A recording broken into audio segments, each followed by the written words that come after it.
Assalamualaikum warahmatullahi wabarakatuh. Alhamdulillahi rabbil alamin. Wal aqibatu lil muttaqin. Assalatu wassalamu ala rasulil karim amma ba'd.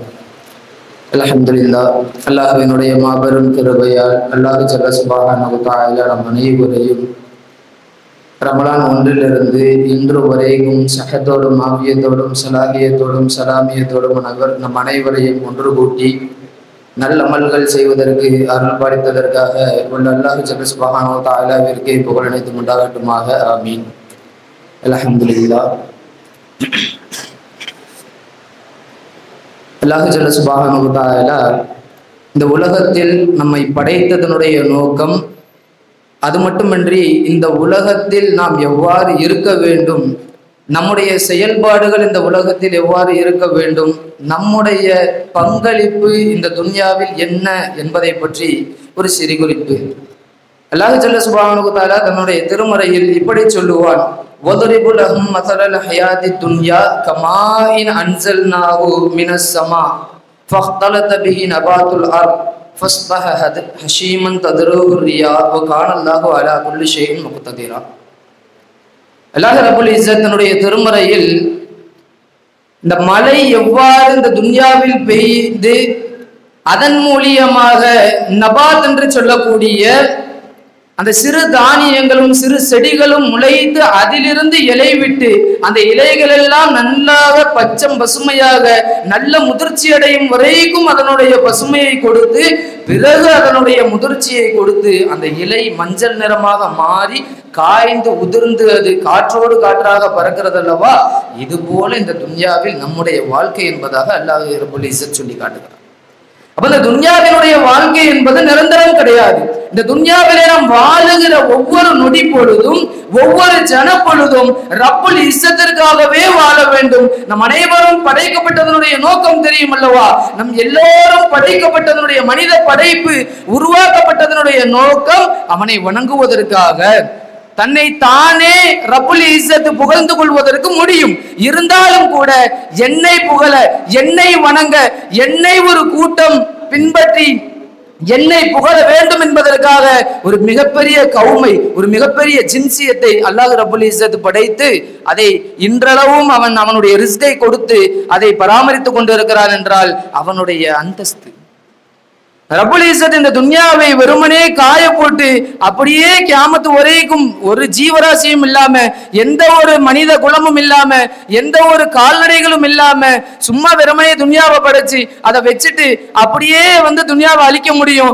இருந்தாலும் கூட பின்வரக்கூடிய சமூகம், அடுத்து வரக்கூடிய சமூகம், எல்லா சமூகத்திற்கும் ஒரு எச்சரிக்கை, ஒரு நதீர் வேண்டும் என்பதற்காக ஒவ்வொரு காலத்திலும் ஒவ்வொரு கூட்டத்தை படைத்து அந்த கூட்டத்திற்கு நபிமார்களை அனுப்பி அந்த நபிமார்களின் மூலியமாக அந்த கூட்டத்திற்கு எச்சரிக்கைகளை கொடுத்து இந்த துன்யாவை இன்றளவும் பராமரித்துக் கொண்டு வந்திருக்கிறான். இதற்கு பிறகு கியாமத்து வரும் பொழுது கியாமத்திலே நமக்கு அதிகமாக கேட்கப்படக்கூடிய கேள்வி, இந்த துன்யாவில் நீ என்ன செஞ்ச, துன்யாவில் உன்னுடைய பங்களிப்பு என்ன, இந்த துன்யாவில் நீ வாழ்ந்தன்னு சொல்ற எந்த மாதிரியான போங்குகளில் எந்த மாதிரியான முறைகளில் உன்னுடைய வாழ்க்கை இருந்துச்சுன்னு கேட்கும் பொழுது நாம சொல்றது என்ன தெரியுமா?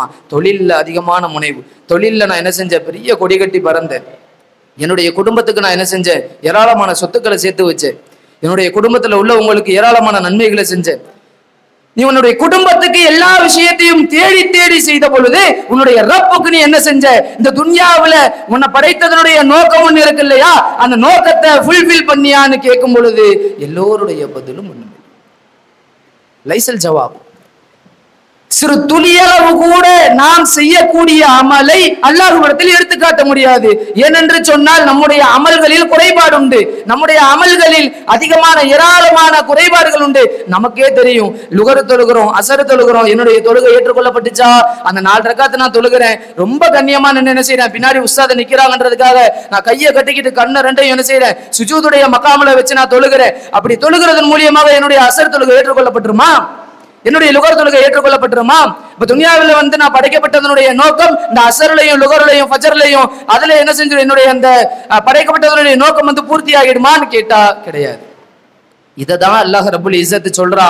அந்த துன்யாவுல மழை பேஞ்சு அந்த பூமியில இருந்து விளைச்சு வருது பாத்தீங்களா, அந்த செடி நல்ல பச்சை பசுமையாக இருக்கும். ரசூல் ஸல்லல்லாஹு அலைஹி வஸல்லம் ஒரு ஹதீஸ்ல சொல்றாங்க, அந்த பச்சம் பசுமையாக இருக்கக்கூடிய இந்த துன்யா ஒரு நாள் என்ன செய்யும், காஞ்சு போய் அதனுடைய இலைகள் எப்படி உதிர்ந்து போகுதோ இது போல துன்யா இப்ப என்ன செய்யும், மனிதர்களால செடி எப்படி அந்த பூமியை பூமியினுடைய மேல்பரப்பு அழகாக்குதோ அது போல துன்யா மனிதர்களை கொண்டு அதிகமான எண்ணிக்கை கொண்ட அந்த படைப்பினங்களை கொண்டு துன்யா அழகாக காட்டப்படுகிறது.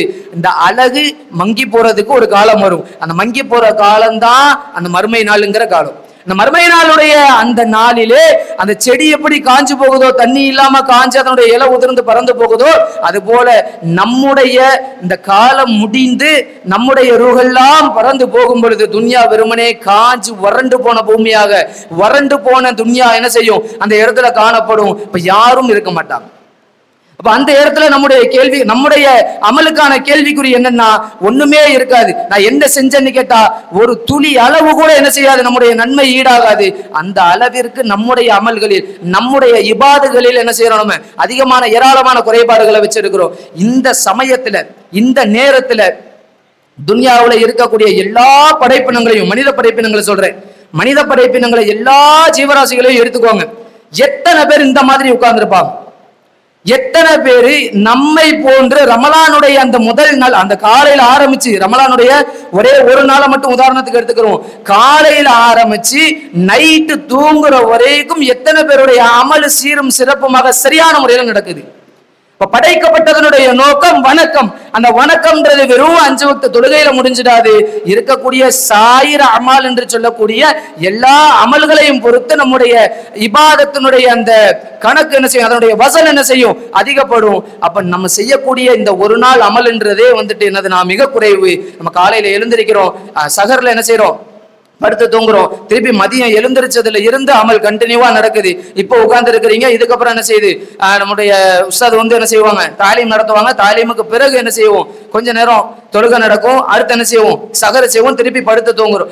இந்த அமலில் கூட, இந்த இபாதத்தில் கூட குறை உண்டு. நம்ம நினைச்சா என்ன செய்யலாம்னா தூக்கத்தை ரொம்ப கம்மி பண்ணி தாராளமாக என்ன செய்யலாம், இபாதத் செய்யலாம். ஆனா இங்க இருக்கிற யாராலையும் முடியாது, அது உண்மை. எல்லாரும் என்ன மலக்கா? நம்ம எல்லாருமே மனிதர்கள் தானே. நம்ம என்ன ரோபோட்டா? 24 மணி நேரமும் அமல் செஞ்சுக்கிட்டு 24 மணி நேரமும் நான் என்ன செய்வேன், அப்படியே அமல்லையே இபாதத்திலேயே மூழ்கி கிடப்பேன்னு சொல்றதுக்கு நம்ம ஒன்றும் வழிமார்களும் கிடையாது. நம்ம ஒன்றும் என்ன செய்யல, மேல இருந்து குதிச்சு வந்த மலக்கும் கிடையாது. அப்படின்ற பட்சத்துல நம்முடைய அமல் என்ன செய்யும்னா ஒரு குறைவான அளவு தான் இருக்கும். ஆனா இருக்கக்கூடிய அந்த குறைவான அமலில் கூட பரக்கத்தும் ரஹமத்தும் நிறைந்தால் நாளைய மறுமை நாளிலே நான் செஞ்ச சின்ன அமல், ரசூல் ஸல்லல்லாஹு அலைஹி வஸல்லம் சொல்றாங்களா இல்லையா, அஹப்புல் அமாலி இலல்லாஹி அதுவ முகாவையின் கல்ல. கொஞ்சமா நீ அமல் செஞ்சாலும் சரிதான். ஒரு சின்னதா என்ன செய்யற, ஒரு திக்ர ஓதுற, ஒரு நாளைக்கு என்ன செய்யற 100 தடவை ஓதுறன்னா கியாமத்து வரைக்கும் அல்லது உன்னுடைய மவுத்து உன்னை நெருங்கும் வரைக்கும், உன்னுடைய அஜல் முடிகிற வரைக்கும் அந்த திக்ர நீ ஒரு 10 தடவை ஓதுனா, இந்த 10 தடவை தான் நீ ஓதுற, அது பெருசா அப்படின்னு கேட்டா அந்த அதுவமுகாவையின் கல்லன்னு சொன்னாங்க பாருங்க ரசூலுல்லாஹ், அங்க இருக்குது அந்த திக்ருனுடைய வசன். இந்த திக்ருனுடைய சாதாரணமாக சின்னதா வாயில சொல்லக்கூடிய அந்த சுபஹான் அல்லாஹ் அல்லாஹு அக்பர் அல்ஹம்துலில்லாஹ் அதனுடைய வசன் எங்க இருக்குதுன்னா அந்த தொடர்ச்சியாக கண்டினியூவாக செய்யும் பொழுது அந்த அமலினுடைய வசன் என்ன செய்யுதுன்னா நமக்கு அதிகமாகுது. ஆக அல்லாஹ் ரப்புல் இஸ்ஸத் நமக்கு கொடுத்திருக்கக்கூடிய அந்த பாக்கியம் மிகப்பெரிய பாக்கியம். சும்மா வர்ற எல்லாருமே ரமலான் பெருசு, இஜ்திமா பெருசு அப்படி இப்படின்னு சொல்றீங்களேன்னு யோசிக்கிறீங்க. நான் அனுபவத்துல சொல்றேன். கிட்டத்தட்ட ரமலான் ஆரம்பிச்சதுல இருந்து இங்க வர முடியல, 2 நாள் ஆகுது. இந்த 2 நாளுமே என்னுடைய இபாதத்துல அதிகமான மாற்றம் உண்டு. அங்க இருக்கும் பொழுது 20 ரக்காத்து தராவீகளை வெறும் 4, 6, 8, 12 இது மட்டும் தான் தொழுக முடியும். கம்ப்ளீட்டா 20 தொழுக முடியாது, வாய்ப்பு அமையாது. ஸ்கூல்ல இருக்கும் பொழுது அந்த பசங்களை கவனிக்கிறதுக்கே நம்ம நேரம் ஃபுல்லா போயிடும். அப்போ அந்த 20 ரக்காயத்தை கம்ப்ளீட்டா தொழுக முடியாது. பின்வரக்கூடிய வித்திர ஜமாத்தோட தொழுக முடியுமான்னு கேட்டா அதுவும் முடியாது. ஜமாத்து தப்பி என்ன செய்யும், இமாம் முடிச்சுட்டு அவர் வீட்டுக்கு போயிடுவாரு. போயிட்டதுக்கு அப்புறம் பசங்க எல்லாரையும் படுக்க போட்டுட்டு அதுக்கப்புறம் என்ன செய்யணும், தனியா போயிட்டு வித்திர மசீதுல என்னன்னு தொழுதுட்டு வரணும். அந்த வித்தியாசத்துக்காக சொல்றேன். அப்போ உங்களுக்கு ஏற்படக்கூடிய அந்த காரணங்களும் காரியங்களும் உங்களை என்ன செஞ்சிடும், தடுத்துரும் அமல் செய்யறதை விட்டு. இந்த ரமலானுடைய இந்த இஜ்திமா, இந்த மதரசா ஏற்படுத்திய, இந்த கல்வி குழுமம் ஏற்படுத்திய இந்த இஜ்திமாவினுடைய பரக்கத் என்பது சாதாரணம் கிடையாது. இந்த பரக்கத்தை நீங்க எல்லாரும் யூஸ் பண்ணிக்கிறணும். அல்லாஹ் ரப்பல் இஸ்ஸத் வரக்கூடிய காலங்கள் எல்லாம் நம் அனைவரையும் இந்த இஜ்திமாவினுடைய இந்த அமலிலே, இந்த ரமலானுடைய இந்த பரக்கத்தை இன்னும் வரக்கூடிய காலமெல்லாம் நாம் அடைவதற்கு அல்லாஹ் ஜல்ல சுப்ஹானஹு வ தஆலா பரக்கத்தும் ரஹ்மத்தும் செய்வானாக. வ ஆகிர் தஅவானா அல்ஹம்துலில்லாஹி ரப்பில் ஆலமீன். அஸ்ஸலாமு அலைக்கும் வ ரஹ்மத்துல்லாஹி வ பரக்காத்துஹு.